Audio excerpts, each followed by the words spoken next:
gonna try to be somewhat still. Okay, you ready? Yeah. Look at you in your fancy water bottle. I have had this thing forever. This come from a yard sale in Franklin somewhere. I was still drinking my kefir water, but I'm down to the bottom and it's kind of tasting pretty fermented. Okay, today's video is gonna be about stories. We want to start a story series because, like anyone, we've got funny, sad, crazy, scary, whatever stories to tell. So today is going to be stories about bomb threats. If you clicked on this video, you're probably thinking, bomb threats? What? You're either maybe scared, maybe intrigued, maybe think we're lying. But we have had 2 situations with bomb threats. We were both involved. We were both present when there was a bomb threat. Yes. And so then what do you do after that? How do you get out of the situation? And not get blown up! And not get blown up by the bomb or the bomb that isn't there, which I haven't actually done the research, but I would like to think, and I would probably be right, that a large percentage of bomb threats don't actually end in bombs or people getting blown up. I think that I do think a lot of the times it's other nefarious reasons why people do that. So Corey has a story that I wasn't there for. I was on the phone. She called me, but I wasn't there when it happened. So Corey has to tell her story. Yes, I did call you and tell you about that. Okay, I was in Walmart. This has been before I knew Austin, I guess. This was probably like 2017. Yeah, me and Austin met in 2018. This is probably 2017, 2016. And it was the winter, and I had on a really nice... You may be thinking, why does this matter what you're wearing? But I think it matters a little bit. It feels in the story. It kind of feels in the story. It was winter, and I had on this really nice wool kind of trench coat, pea coat, I don't know what you call it. But I went in Walmart, and I had to go to the bathroom, and nobody likes using the bathroom in Walmart, ever. But I wanted to go to the back bathrooms that have more styles because... Less traffic to those bathrooms. Yes, less traffic to those bathrooms. So I went back there to use the bathroom, thought nothing of it, come back out, got on the phone with my mom, and I had made it maybe 200 feet out of the bathroom or something. I mean, I had been out of the bathroom for like maybe 30 seconds. And I was on the phone with my mom, I was asking her something, and I was looking at something, and I heard something coming across the loudspeaker, and I don't know what made me listen, but I said, hold on, Mom, I think they're saying something I need to listen to. And she's like, all right. And I listened to it, and it was someone on the intercom saying, I don't remember the exact words, but it was something like calmly find the nearest exit and you have to leave the store. There's an issue. And I was petrified. As soon as I heard that, all I could think about was that there was a shooter on the other side of the store. That was where my mind went to. I was so scared. I was like, Mom, please don't hang up. Just stay on the phone with me. And I immediately left the aisle that I was on and was booking it, almost running to the door to get out of the store. No one else was really taking it that serious. Like, there was still people coming into the store. Now, they may not have been able to hear it yet, but no one was taking it that serious. I mean, I was horrified trying to get out of the store, and they just kept repeating it over and over and over. You have to exit the store. And I'm like, oh my gosh, okay, I can't get out of here fast enough. So this is when we still shared the 4Runner because I didn't have my car that I have now. And I went outside and got to the 4Runner and it was like, okay, Mom, I'm in my car. And she's like, it's okay, just leave. I'm like, okay. And I guess I hung up with her. And everybody, by that point, there was some traffic in the parking lot, people trying to get out. And so that was like a little bit tricky, trying to get out and not hit people. I can't remember. I feel like I almost hit someone in the parking lot. And so then get up to the red light, and I'm just wanting to get, I want to get out of sight of the store because I'm so scared and I don't know what's going on.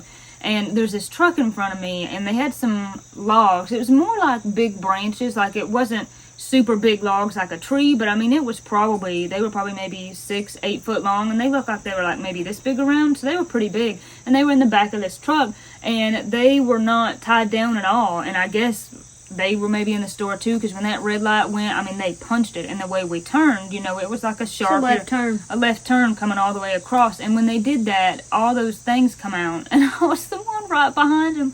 And I was lucky they did not hit my windshield. They just kind of went on the ground and kind of bounced off, and I was able to kind of quickly glance over and get in the other lane.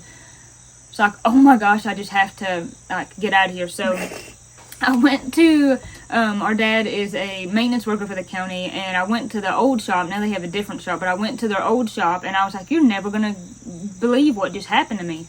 And his boss was actually on some on Facebook or whatever and seen what had happened. There was a bomb threat at Walmart. But tell them this is the kicker. Yeah, this is the kicker. And I was like, oh my gosh, I was just there. You know, they told me I had to leave. And they said, well, the bomb threat, they said, was supposedly the bomb was in the women's bathroom in the back. And I was like, that's where I was just at. I was like, I was just there like 30 seconds before they started telling people to leave the store. And I was like, oh my gosh, they're going to watch the footage back and see me in my trench coat and like try to find me and call me. And think that you planted the bomb. Yes, so that like really freaked me out. And there was no bomb. I mean, I don't know Nothing who ever called happened, it in. no. Right. I don't know who called it in or why, and there was no bomb, but that was super scary. I was so glad to get out of Walmart. Not that I really super love going to Walmart anytime. I was scared for But- Corey. I mean, because you don't know how quickly things No, like that and can people happen. are crazy. I mean, it even could have been like, I mean, you just never know. I was so afraid it was going to be a shooter, but you never know. It could have been someone calling a bomb, and then someone was waiting in the bathroom with a gun. I mean, people are nuts these days. Exactly. knows? So that kind of speaks to the preparedness, and like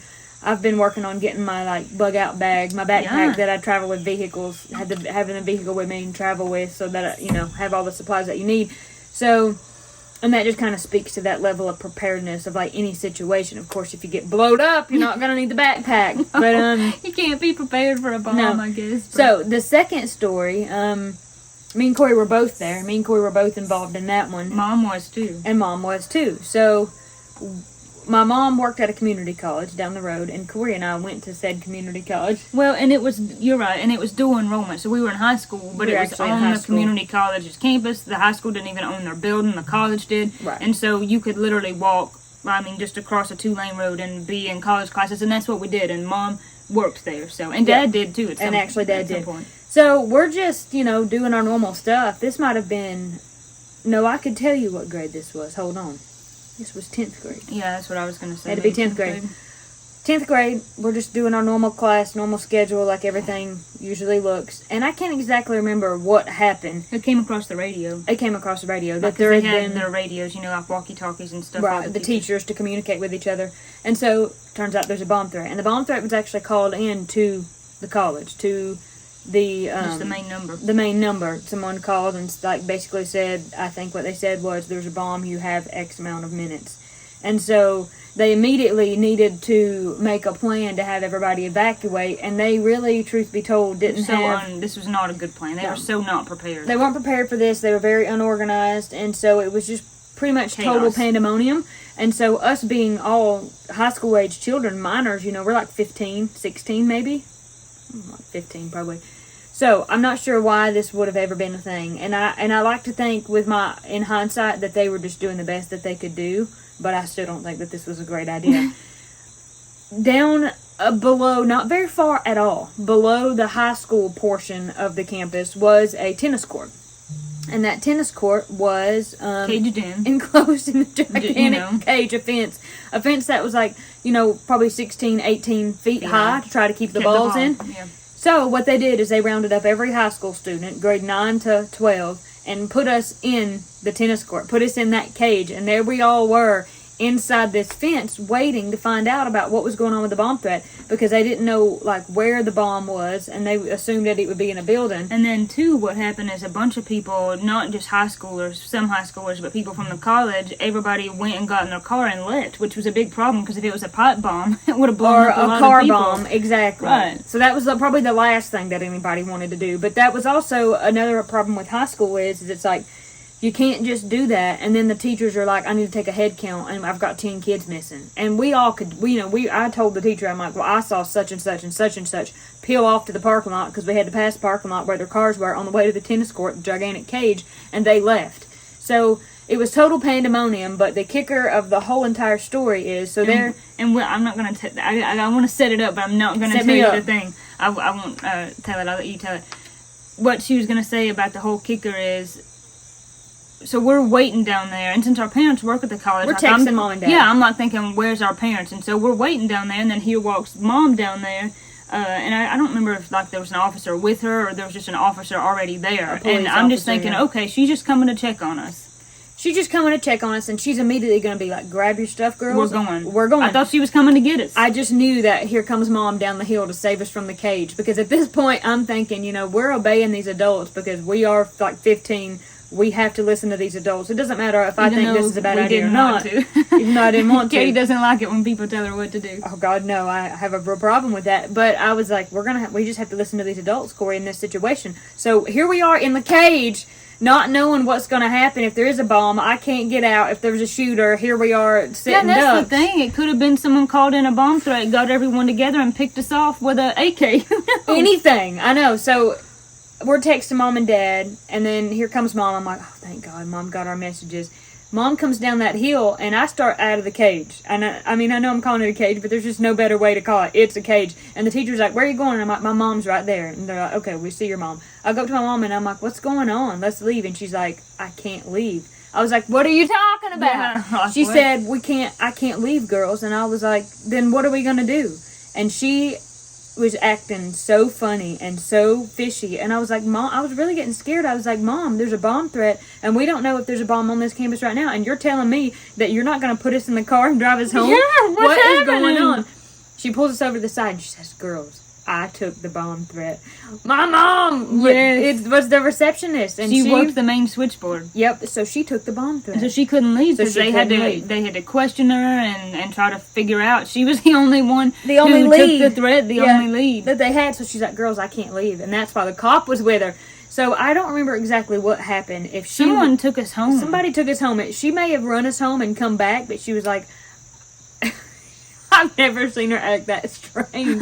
She was scared. What's happening? But I was like, my mom took the bomb threat for the school, and she can't take us home. And we're all still, I mean, think about it. This happened very quickly. This is all like less than 20 minutes after the bomb threat got called in. And I'm thinking, any minute now, something's going to explode. And where is it that it's going to explode? And they're like pushing, like, my mom, like, come over here, we got to talk to you. Because they need a lead time of, like, do we need to get bomb dogs in here? Yeah. We need to know every word that they said on the phone. And I'm pretty sure they said that, like, there's a bomb. You And have you have so many. X amount of time. Right.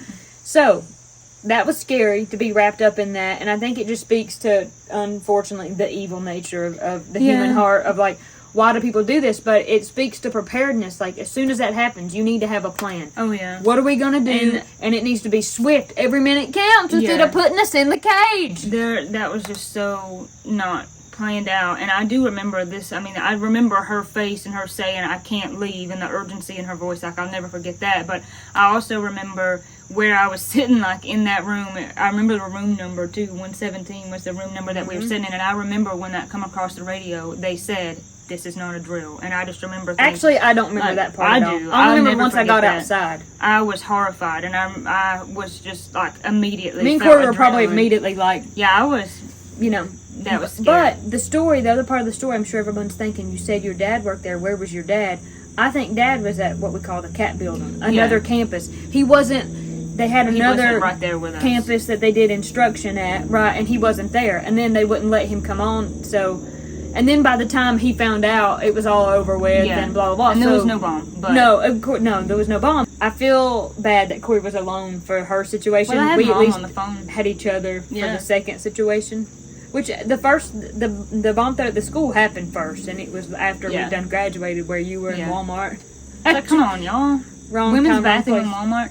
All right, we will wrap this up. We would like this to be a series because everyone in their life has stories to share, and I love hearing from people. I like to hear their stories, and stories just kind of make up who you are, and it's just really interesting because different people have different things to say. So we would like to try to make this into a series. If we could, comment below, let us know if you have ever experienced a bomb threat. Hopefully you have I not, hope you have not. because it's not fun. But thank you for watching. That's right, and it just seems to be that we're just in the right place at the right time. Wrong place, wrong time. Right.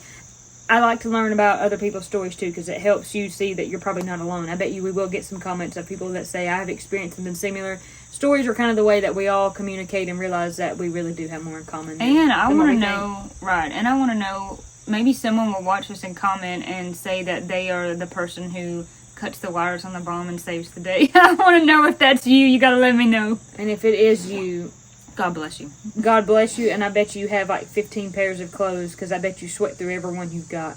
Yes. So, that's it. No bombs, no shirt, no shoes, no service, no problem. Bye.